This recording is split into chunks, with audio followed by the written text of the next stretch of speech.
What's up guys, Caleb here, and today we're going to be reviewing the LEGO Ideas The Office set. This set has 1,164 pieces and will retail you for $120 in the United States. Thank you so much to my parents for picking me this set up for Christmas. Top of the box shows off the 15 minifigures included in the set, and on the back of the box there are of course some of the scenes that you'll be able to recreate with this LEGO set. As mentioned before, the $120 LEGO Office set includes 15 minifigs, which is an insane amount of minifigures for this type of set. It's absolutely amazing to get 15 minifigs for this type of price. The only minifig they're really missing is Andy. Like, they don't have Andy, which is just disappointing to me. First minifig up is Michael Scott, head of Dunder Mifflin Skirton, and he looks amazing with this like blue suit he's got going. Also has a massive check, which is a super cool detail for sure. Second expression is more disappointed looking Michael, and overall this is an excellent minifig, one of the best figures of the set. Like, it just captures Michael Scott perfectly. Dwight K. Schrute is my favorite figure of the set. My gosh, did they just nail Dwight with the like yellow shirt that he has, and of course a little Schrute buck there, and the stapler in jello. Second expression is more of a smirk, and overall LEGO nailed this figure. I mean, it is an amazing, incredible figure for Dwight Schrute. Tom Halpert is another pretty solid figure where he has a letter and a pen, which I assume he's probably writing to Pam, as well as a hairpiece, which I think they just nailed. Especially like his second expression with the more calm face, and overall it's a pretty good Jim figure. Pam Beasley also looks pretty good, where she has a little green teapot that Jim gives her in the show. She's also the only figure in the entire set to have any detail on her legs, which I think is interesting. Her second expression is a little bit more worried, and overall I do think they did a pretty good job with Pam. Daryl is a pretty solid figure. I especially like his little warehouse like jacket that he has, and he has a Terry's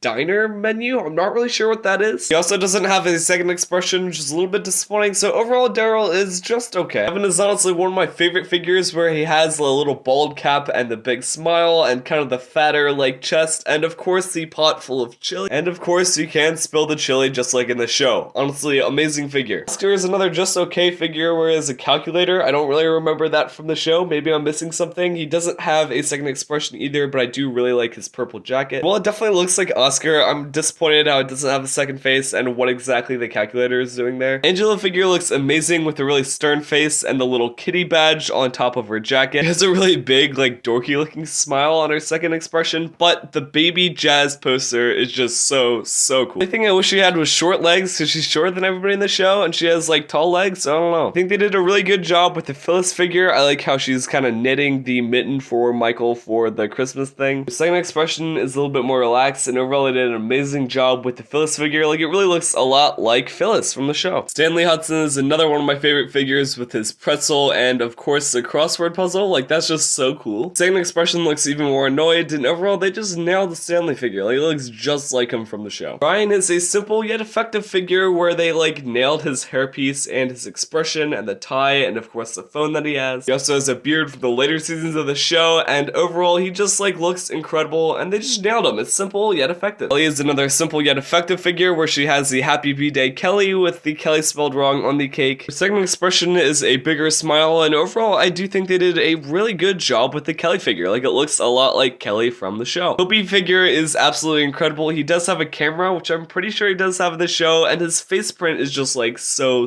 good. Both of his faces just look so much like Toby, and overall is just like an incredible figure to me. I don't know why. Meredith is a pretty good figure. I'm not a big fan of her first face, which is like this smirk that doesn't look amazing, but I do like her coffee and of course the bat. The figure definitely looks best when you have the bat flying in her face with her second expression. Like, it's a pretty good figure when you have the bat up there. Last but unfortunately definitely least is Creed. I don't think they did a good job with Creed. I don't know why he's bald. He's not bald in the show, and I don't know why he's bald here. They also just reused the torso for Michael on Creed, like the exact same torso, and overall it just doesn't look like Creed. Like, they did not do a good job with Creed here. Besides the lack of Andy Bernard and a mediocre Creed minifigure, it's very hard to be disappointed with 15 minifigures at a $120 set. You just don't see that every day. If the 15 minifigs weren't enough, you get a full version of The Office from the show. And I gotta say, it is so accurate to the actual TV show, like where the benches and the walls and the posters and everything is. It's just incredible to me. A cool little detail on the outside of the set is actually the little Dunder Mifflin sticker outside of the building, which is just a really cool little detail. You can have Michael pose with his mug there, just like at the start of the very first episode, and overall it's just a really cool little detail outside of the actual set. The door can be open and closed, and behind that there is a little like fire hydrant that's kind of tucked away there. It's a really good looking like gray brick built couch, as well as a painting above there, and I do have a problem with the painting because my piece had this little little kind of chip in the top. And most of the time when you buy this set, I don't think you're gonna have that problem, but it's just like a little interesting problem I had on mine. There's also another nice gray seat, and above that there's a painting of the Dunder Mifflin branch that Pam painted, which is really cool. The reception area looks great. I especially like all the little details with stickers along the wall. Those all look amazing. Behind the counter there's a printer, as well as of course the note to future Dwight, which is a really cool little Easter egg. I do really like how the reception desk looks, where you have this stickered reception thing and a bowl of candy and a pen and a mug and just all this stuff. Like, they did a good job with the actual desk. I also really like the copier machine build. It's a pretty simple build where you can just pull it up and copy stuff, but I think they did a good job with it. You do get a sliver of accounting with a few shelves and books and stuff. My favorite detail in accounting is actually the little cat that's hidden inside of one of the cabinets. Like, dude, that is so cool. Across from accounting is Jim and Dwight's desks, and these look just amazing, like the best desks in the set for sure. Jim's desk has, of course, a computer and a keyboard and a mouse pad and a little lamp, but my favorite detail is actually the ring kind of hidden in the cabinet beneath there. That's a really neat little detail. There's the Schrute Farms Bed and Breakfast logo, as well as the Dwight K. Schrute plaque, and of course the bobblehead of himself, and of course a weapon in case things go wrong. However, that's not the only weapon, as Dwight keeps a sword behind a stack of paper. There's also a cool looking plant build, as well as a little bookshelf with, of course, a stapler on Jello on top. Besides that, we have Stanley, Phyllis, and Andy's desks, but of course we don't get Andy, so that spot's a little empty. Phyllis's desk has Bob Vance Refrigeration on the computer, as well as just another phone and keyboard and stuff. Stanley's desk is also pretty generic looking, nothing too out of the ordinary there, except a nickel inside one of the drawers. I honestly don't remember this from the show. Like, I don't remember it at all. I don't know if they just threw it in there randomly, but long wall running past Michael's office, and the conference room looks really cool with these like blind stickers that you put on the glass panels. In Michael's office in the conference room, there's a small ward, as well as one of my favorite details, which is the hole that Andy punched in the wall. That's just like a super cool inclusion. Inside the conference room, there's another small bookshelf with some books and a stapler on top, as well as the trash can lit on fire from one of my favorite episodes of all time. Of course, the door can be opened up to access the conference room, which has a surprising amount of details inside. There's 6 pretty basic black chairs that you can place minifigs on, as well as the "It Is Your Birthday" sign, which is just like a super cool detail. And that can also be replaced with the "Diversity Day Take 2" sign. There's a small painting near the back of the room, as well as the TV, which has the Scranton the Electric City wrap, which is just like one of my favorite details of the set. It can also be replaced by Ryan getting hit in the head with a slice of pizza, as well as the DVD just about to hit the corner of the screen. In front of the TV is a whiteboard where we have the Don't Bother Luke sign, and that can be replaced with the pyramid scheme, which is another great detail. Overall, I love how customizable the conference room is, with the banner and the TV and the whiteboard all being replaceable. Michael's office is full of details, but it's actually able to slide out on a pair of tracks outside of it, so we can take a look at the office building itself. I gotta say, LEGO just nailed Michael's office. Probably my favorite part of this entire set is just Michael's office itself. Got some seats and a little lamp on a stand, as well as a really cool like design shelf and a very detailed map of Scranton. There's a small plant in the corner, as well as some small awards for Michael Scott. There's a very large cupboard in the other corner of the room, as well as a small lamp and a golden ticket. Michael's office has a small sticky note that says "Hiya buddy," as well as Jan calling on his phone, as well as the Dundee, and even the song that he plays on loop over and over again in that one episode. There's also a little hand-drawn poster for the action movie that Michael and Dwight make inside of his desk, and one of my favorite details of the set is underneath Michael's desk there is a poop from, of course, Todd Packer. Before you finish, I want to talk about the only problem I have with the set is that every seat rips up when you try and get a figure, except Dwight, because of course he cooperates this one time on camera. Literally every single swivel chair in this set just rips up when you try and take a figure out. It's incredibly frustrating. You have to be very careful, and it just ends up making a big mess, like every time. Needless to say, this set really shines when it's filled with minifigs doing scenes. Like, it's just amazing when it's filled with the minifigs from the show. So at the end of the day, should you buy the LEGO Ideas The Office set, this is a pretty easy heck yes go for it for me. I mean, I love The Office, and so naturally I love the set. Like, they captured every detail from The Office perfectly. Getting 15 minifigures in an $120 LEGO set is just unheard of, and it's just absolutely incredible. The set's getting an 89 out of 100 from me. The bad Creed figure, the lacking Andy, the seats ripping up every time are the only things that are holding the set from being perfect. Like, it is very